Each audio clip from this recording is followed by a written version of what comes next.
Pessoal, hoje eu vou falar para vocês sobre as armadilhas de lesões musculares, principalmente quando a gente fala de edema muscular por si só. Então vamos começar. Vamos começar com um caso hipotético. João, 40 anos, foi ao médico com dor na perna. O médico pediu dor na coxa e perna. E às vezes pede até no lugar errado, que é bem comum, vem só dor. E aí a gente foi fazer o laudo desse exame. E aí chega o João com edema no músculo, sem história nenhuma, com pedido médico dor. E aí o laudo fica estrutura óssea normal, edema muscular, nem põe compartimento, põe só pulsão anterior da perna, demais músculos preservados e correlacionar. Convenhamos, a gente não ajudou o João, o médico não ajudou a gente a ajudar o João. Então, moral da história, gente, a gente precisa de uma história decente para resolver uma dor com edema muscular. A gente tem todos esses diagnósticos diferenciais de edema muscular e até mais. Eu vou mostrar alguns para vocês e vou mostrar casos que foram desafiadores para mim. Então, esse aqui é um exemplo de edema muscular relacionado a um cisto paralabral que acabou causando, se insinuando no recesso espinoglenoidal e denervando aqui o nervo supraescapular, denervando o músculo supraespinhal, que é uma causa bem comum. Então, já mostrando um edema com denervação.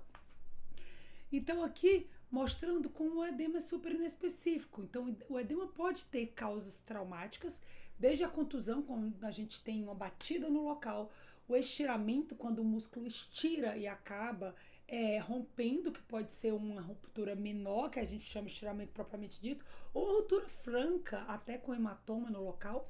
A gente pode ter uma miosite ossificante, que já seria um trauma que acaba reagindo, né, fazendo uma reação no músculo e acaba calcificando ali principalmente a periferia. A gente pode ter o DOMS, a gente pode ter síndrome compartimental, tudo relacionado à questão mecânica ou traumática. A gente também pode ter infecção, por exemplo, as celulites, as miosites infecciosas ou até um abscesso muscular, aqui um exemplo de miosite infecciosa. A gente também pode ter as doenças inflamatórias, polimiosite, dermatopolimiosite, aqui ó, uma miosite por corpúsculos de inclusão. A gente pode ter miosite relacionada ao uso de droga, como as estatinas, ou até miosite causada por radiação. Vascular também pode ser uma causa, desde a congestão venosa até a isquemia, o infarto muscular e também a TVP com clássico edema perivascular. Aqui um exemplo de caso que eu vou mostrar para vocês ainda hoje de uma TVP com edema perivascular. E milhões de outras causas como rabdomiólise, doença mitocondrial, hipotireoidismo. E aqui ó, é um peitoral que um amigo me mandou, o André, e lá de Curitiba, e bem interessante, porque ele foi fazer um protocolo de peitoral num paciente jovem assintomático, funcionário, e acabou mostrando esse edema aqui, ó, na cabeça external do peitoral, só porque ele tinha malhado no dia. Então, usou o músculo recentemente, acabou treinando, e aí você vai ver um edema e totalmente sem significado clínico. Mas, se tem outra clínica, esse edema muda o diagnóstico. Então, portanto, não existe laudar exame de edema muscular sem clínica, tá? Outra causa também bem comum é aqui, ó, o uso de medicação que acaba sendo no subcutâneo, mas também, principalmente na musculatura do glúteo máximo, então uso de medicação, tumores e outras doenças infiltrativas. Então são muitos os diagnósticos. Para a gente fechar diagnóstico, gente, a gente precisa de anamnese mais imagem, senão a gente não fica super inespecífico. Então vamos direto aos casos, né? Então, primeiro caso, paciente de 80 anos do sexo masculino e ele veio com dor no ombro. Assim foi como o caso chegou para mim. O colega botou lá, paciente operado do ombro há 3 anos e relata queda da própria altura. Assim o paciente chegou para mim. O paciente contou aqui que operou e que estava sentindo dor e ele fala da cirurgia, dor intensa, né? E que não consegue realizar atividade física. Quando pergunta se teve trauma, ele marca não. Quando pergunta se fez infiltração, não. Se tem alguma doença reumatológica, não. Se é diabético, não. E a gente pergunta aqui, ele nega tudo. Se teve algum tumor, não. Se tem alergia, não. Enfim, negou tudo. Não tinha neoplasia, não tinha trauma, segundo, né, o questionário do paciente.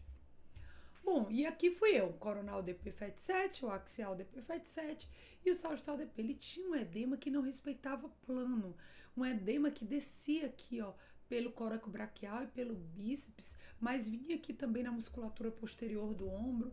É muito difícil de avaliar, também no subcutâneo e bem inespecífico. Pensei, nossa, se foi um trauma muito grande, né, pegando vários compartimentos musculares. Só que ele tinha um exame anterior. Esse exame, esse caso nosso, né? Esse caso meu foi em 2021, mostrando que o edema muscular, só que ele tinha um exame nosso de 2018 que não tinha lesão óssea nenhuma. Em 2021, quando ele veio com esse edema e dor muscular, apareceu uma bolinha, bolinha nova aí nessa diáfise humeral, e que não existia. E esse edemão absurdo, além da bolinha. Então surgiu uma bolinha na diáfise humeral e surgiu um edema que não respeitava plano, bem difuso em vários compartimentos musculares, e o paciente negava. O médico falava que ele teve trauma e o paciente negava trauma. Então vamos seguir aqui, olha como o edema era bem difuso, olha aqui a lesãozinha e mostrando o edema difuso, cometendo vários compartimentos musculares. Ele também teve um pedido de tomografia e a gente só via um espessamento aqui, um edema perivascular aqui, desde a região axilar, dos vasos axilares até da região braquial aqui proximal. Que subclávia também, olha o edema aqui perivascular, não tinha fratura, não tinha mais nada que a gente pudesse associar um trauma aí. E aí eu fui analisar com um protocolo de tumor essa lesãozinha. Eu fiz difusão e a lesão brilhava na difusão. Eita!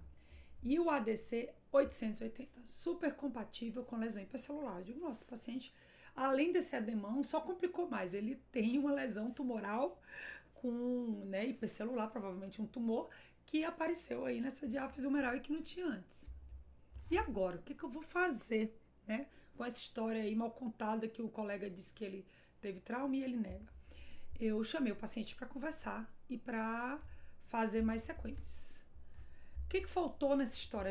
Eu acho que o colega assistente às vezes pensa que a gente tem uma bola mágica que ajuda a gente a desvendar os casos, né? E a gente, como bom detetive, tem que às vezes sugar do paciente a história que o médico assistente não conseguiu sugar para a gente conseguir ter uma boa análise da imagem. Conversando com o paciente, ele contou que ele tinha uma neoplasia de próstata e que ele já tinha feito radioterapia. E que ele sabia que ele tinha uma lesão no braço, porque o PET já tinha dado e ele tinha feito radioterapia para essa lesão. Ele não achou que era importante porque a dor dele era no ombro e era o exame do ombro, então no número não importava. Então tinha uma história de lesão já vista no PET e já tinha feito radioterapia para essa lesão, a última tinha sido há 4 meses. Só que ele negou tumor, né? Lembrando disso, porque ele achou que o câncer de próstata não tinha nada a ver com aquela região. Então, portanto, fechando com a história clínica bem colhida, eu consegui fechar o diagnóstico. Esse paciente sentiu uma lesão tumoral, que era uma metástase de próstata, e que tinha ali atividade tumoral, né, lesão tumoral viável, né, com um ADC compatível, e tinha uma miopatia por radioterapia. As miopatias que não são traumáticas, elas são muito... tem uma ampla leque diagnóstico também. Elas podem ser congênitas, hereditárias, podem ser adquiridas, inflamatórias, infecciosas, distúrbios isquêmicos, podem ser neoplásicas, podem ser outras condições que levam a atrofia muscular, como denervação também. E aí vão se apresentar como edema muscular, na maioria das vezes, que é uma aparência sobreposta, super inespecífico.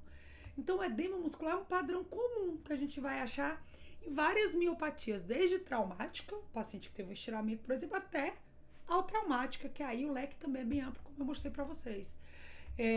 Miosite autoimune, paraneoplásica, induzida por DOG, elas tendem a ser mais simétricas.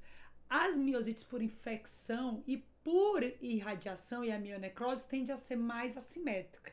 Então, essas doenças autoimunes que a gente vê, elas muitas vezes têm um padrão simétrico que ajudam até a gente a pensar no diagnóstico como a miopatia por corpúsculo de inclusão, por exemplo. Mas as doenças por radioterapia ou infecção, ela tende a ser mais assimétrica porque, por exemplo, no meu caso, que a radioterapia vai pegar ali a região que entrou o feixe de radiação, tá? E pode causar até distorção arquitetural. O músculo irradiado, ele pode até infartar mesmo, sofrer morte celular e vai dar uma distorção arquitetural e um realce distorcido. Então vamos falar um pouco da miopatia por radioterapia. A miopatia por radioterapia, ela também vai cursar com edema muscular, e é um edema que pega o músculo, mas também pega os septos intermusculares, porque também causam vasculite. Vide, por exemplo, lembrar da ATC que eu mostrei para vocês, que tinha um espessamento ali da gordura perivascular. Ela um achado interessante da miopatia por radioterapia é que ela não acontece exatamente logo após a radioterapia. O pico de incidência é 6 a 12 meses. E por isso que o paciente às vezes nem associa que aquela medicação, no caso não é medicação, né, mas aquele tratamento que foi a radioterapia, que ele fez há 6 meses atrás, foi o causador dos sintomas que ele está tendo naquele momento. Então ela pode persistir por anos, tá? E deve ser considerada sempre que você vir um edema em forma de faixa. Porque o que acontece? A radiação ela sai queimando, entre aspas, onde o feixe dela entra. Então se você olhar, você consegue ver uma faixa de edema aqui no nosso caso. É pegando todos os músculos ali que estão naquela região daquele feixe. Então você consegue essa interface tanto entre os músculos, mas no músculo só, por exemplo. Eu vejo aqui no deltoide, que tem a região onde o feixe de radiação entrou próximo ao nódulo, ela tá com edema, enquanto a porção mais periférica não está. Isso ajuda a gente pensar nesse diagnóstico, além da história de que fez radioterapia, obviamente, que faltou no começo para mim, né? Então, essa margem reta, bem delimitada, e no mesmo músculo você tem uma área com edema e outra não, te ajuda a pensar nesse diagnóstico, tá bom? Você traça uma linha aí onde o feixe de radioterapia entrou. Então, aqui são casos de artigos exatamente mostrando essa linha reta aqui, ó, que separa até mesmo um mesmo ventre muscular, da área que passou o feixe para a área que não passou. Aqui mais outro caso de outro artigo. Então, lembrar também um dado interessante, que raramente o músculo irradiado ele faz um fenômeno chamado recall. Ele fez lá a radioterapia dele e mais na frente ele vai continuar o tratamento dele com outra medicação, muitas vezes um quimioterápico. E essa medicação ela gera uma atividade inflamatória ali na área da radiação anos depois da radioterapia. É uma coisa bem louca, porque aí o paciente não associa mesmo, ele vai associar a medicação da quimioterapia, né?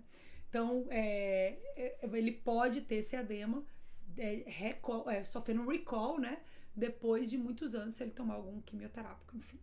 Então, com o tempo, esses músculos podem até atrofiar, você vai ter lipossubstituição e fibrosar.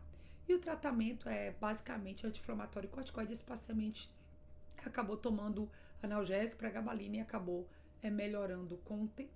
Então, um take home sobre essa mensagem de miopatia sobre radioterapia. Gente, tem edema, tem que conversar com o paciente, porque muitas vezes, ainda mais a miopatia por radioterapia, que ela se dá até anos depois, o paciente não vai associar o sintoma dele com isso. Sempre comparar com o exame anterior. Você viu que com o fato de eu ter comparado com o exame anterior me fez ver melhor que aquela bolinha que estava ali no úmero, ela não estava antes, portanto ela é muito suspeita. Ela lembrar que a miopatia por radioterapia pode acontecer até anos depois.